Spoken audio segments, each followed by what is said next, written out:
In today's video, I'm going to show you how to see two tabs side by side in your Google Chrome browser.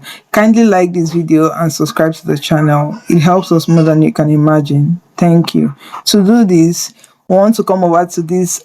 This is the browser we are on currently. You're going to right click on this one and you will see here where it says add tab to new split view. I'm going to click on that. You see it has added it to new split view. It's asking me what I want to pin it for next time. I'm going to just cancel this out, and it's asking me I should choose another tab to add to this split view. So you can decide which of these tab you want to add to view it side by side together with this tab that has been added to the split view.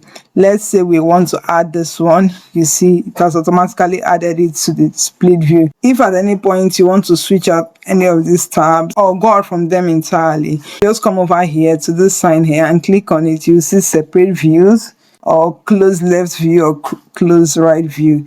Let me know if you have any questions in the comments. So have a good one.